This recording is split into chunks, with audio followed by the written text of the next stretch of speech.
Hello everyone, Tucker here, and I have been a bit behind on Mass Effect news due to Hurricane Matthew coming in and hitting the area in which I live. But there has been some news coming out, so let's go over that a bit. Now, with New York Comic Con a fading memory, we thought that we would go over what we learned, however sparse, during this exciting time. But, we take what we can get.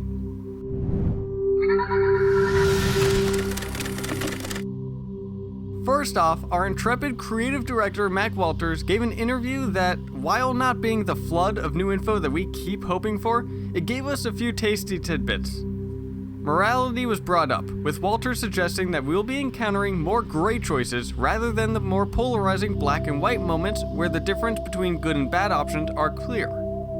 This has been mentioned before, but hearing Walters talk about it once again helps solidify that it has likely been a real focus for the development team. Whether or not this means more decisions like the one on Vermeer, or simply a greater number of small, less universe-shaping moments has yet to be seen. But hey, we can have some fun speculating. And you know us here at MassEffectFollower, we love speculating. Walters also reiterated the recent announcement of a comic series that will tie into Mass Effect Andromeda, as well as bridge the gap between the two galaxies.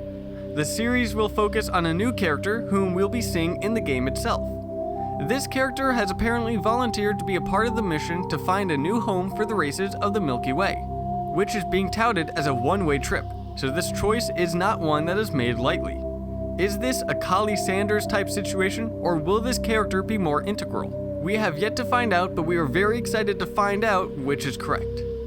Now, fans of Dragon Age Inquisition will recognize this next feature, and likely appreciate its return.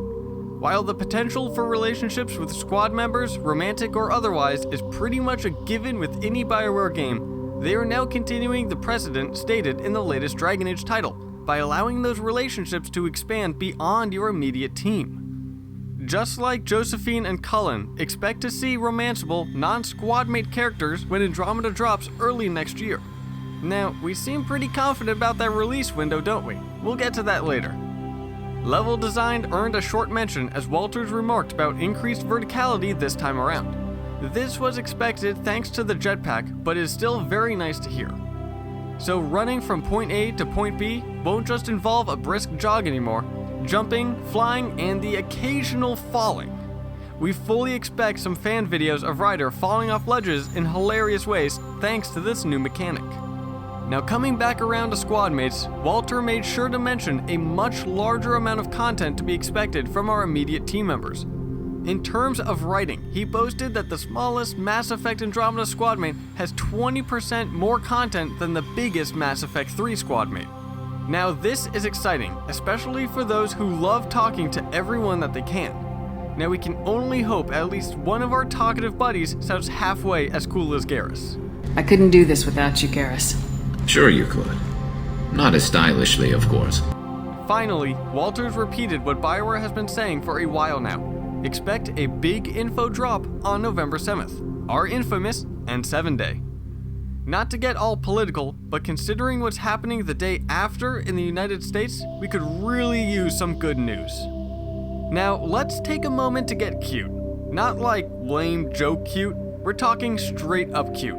The kind of cute that can only come from puppies and Funko Pop figurines.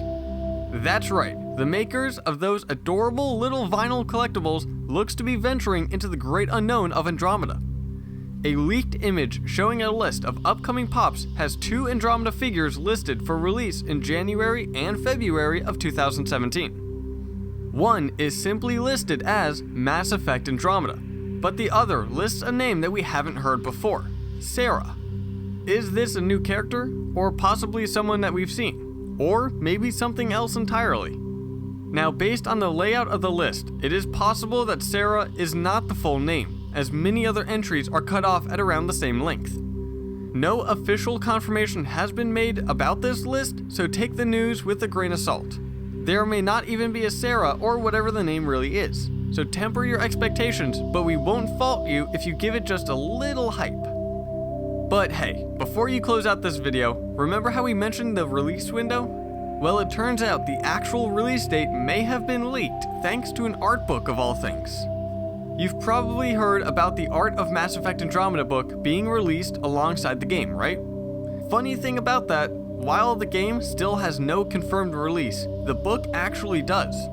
And that release date is March 21st. We don't know if BioWare meant to have the date leaked this way, but it's been the best lead that we've had so far. Either way, there is now a pretty good chance that we will get an official confirmation on N7 Day, so keep your fingers crossed.